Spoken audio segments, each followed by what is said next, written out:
very good morning to you. Welcome to my thought for the day. We are in 1 John chapter 2. John's writing is very different to Paul's writing, as I mentioned, I think yesterday. And I was just meditating on thinking about the verses between 12 and 14, which seem a bit repetitive, actually. But the phrase that stuck out for me was, I'm writing to you, fathers, because you know him who is from the beginning, in verse 13. And then again in verse 14, I write to you, fathers, because you know him who is from the beginning. And it's worth a pause for thought at the amazing truth that Jesus did not begin his life when he was born in Bethlehem. He did not begin his life when he was conceived in the womb of Mary. Jesus was there in the Godhead, in the beginning. And John had come to realize this. The eternal nature of Jesus really is not revealed in any of the other three Gospels. It is in John's Gospel that we see Jesus. We hear John records Jesus saying that before Abraham was, I am. And he begins his Gospel saying, in the beginning was the Word. The Word was with God, and the Word was God. I think it's my favourite of all the Christmas readings is the reading from John's Gospel, because John understood this about Jesus, that Jesus did not have a beginning. He was there in the beginning. It's interesting the way that he phrases it, the sort of grammar he uses, if you like, when he says, because you know him, excuse me, I've got hiccups, because you know him who is from the beginning. You know him who is from the beginning, not him who was from the beginning, but him who is from the beginning. Just as God revealed himself to Moses as I am, not I was or I will be, but I am. I am continuously. In this moment I am, and in the last moment I am, and in the future moment I am. There is an eternal nature to God that we can never fully understand because we live in time. We can't really understand the eternal nature of God because our whole of our understanding of life and everything is governed by the fact that we are in time. And so for us there was something that happened in the past, and there will be something that will happen tomorrow. But in a sense, the only portion of life we really experience is now. So there is a sense in which we are, or I am now, but I can't say, yesterday I am. I have to say, yesterday I was doing this, because we're in time.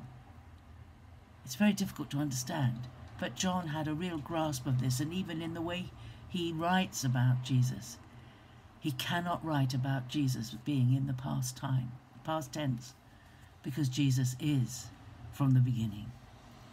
I'm writing to you, fathers, because you know him who is from the beginning. This is an incredibly deep thought about Jesus.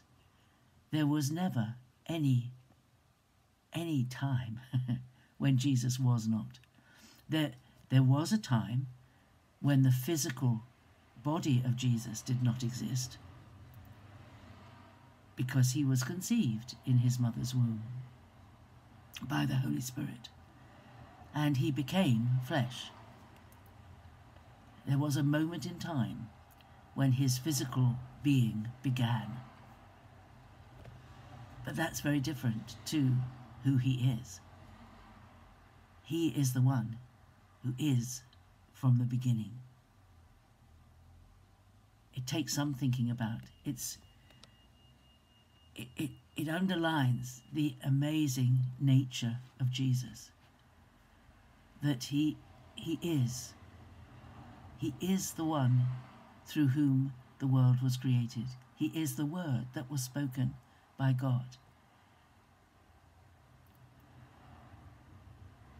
When he said, before Abraham was, I am, it was true.